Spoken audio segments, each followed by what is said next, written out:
ಅನ್ನಭಾಗ್ಯ ಯೋಜನೆ ನಿಲ್ಲತ್ತಾ ಅನ್ನುವ ಪ್ರಶ್ನೆಗಳ ಮಧ್ಯೆ ಅನ್ನಭಾಗ್ಯ ಯೋಜನೆಯಲ್ಲಿ ಭಾರಿ ಬದಲಾವಣೆಯನ್ನ ತರಲಾಗಿದೆ. ಅನ್ನಭಾಗ್ಯ ಯೋಜನೆಯಲ್ಲಿ ಇಲ್ಲಿವರೆಗೂ ಕೂಡ ಈಗಾಗಲೇ ಗ್ಯಾರಂಟಿ ಯೋಜನೆಗಳನ್ನ ಘೋಷಣೆ ಮಾಡಿದಂತಹ ಕಾಂಗ್ರೆಸ್ ಸರ್ಕಾರ 5 ಕೆಜಿ ಅಕ್ಕಿಯನ್ನ 5 ಕೆಜಿ ಅಕ್ಕಿಗೆ ಹಣವನ್ನ ಕೊಡ್ತಾ ಇತ್ತು. 1 ಕೆಜಿಗೆ 34 ರೂಪಾಯಿಯ ರೀತಿಯಲ್ಲಿ 170 ರೂಪಾಯಿಯನ್ನ ಜನರ ಅಕೌಂಟ್ಗೆ ಹಾಕಲಾಗ್ತಾ ಇತ್ತು. ಆದ್ರೆ ಇದೀಗ ಸರ್ಕಾರ ಒಂದು ನಿರ್ಧಾರ ಮಾಡಿದೆ.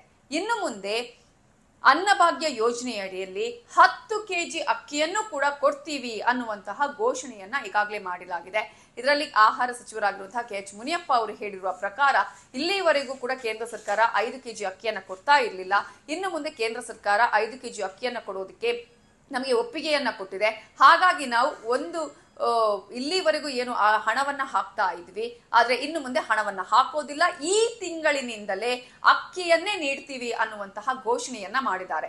ಈ ಮೂಲಕ ಇಲ್ಲಿವರೆಗೂ ಯಾರು ಹಣವನ್ನ ಪಡ್ಕೊಳ್ತಾ ಇದ್ರು, ಇನ್ನು ಮುಂದೆ ಅವರ ಅಕೌಂಟಿಗೆ ಹಣ ಬರೋದಿಲ್ಲ, ಅದರ ಬದಲಾಗಿ 10 ಕೆಜಿ ಅಕ್ಕಿಯೇ ಸಿಗತ್ತೆ.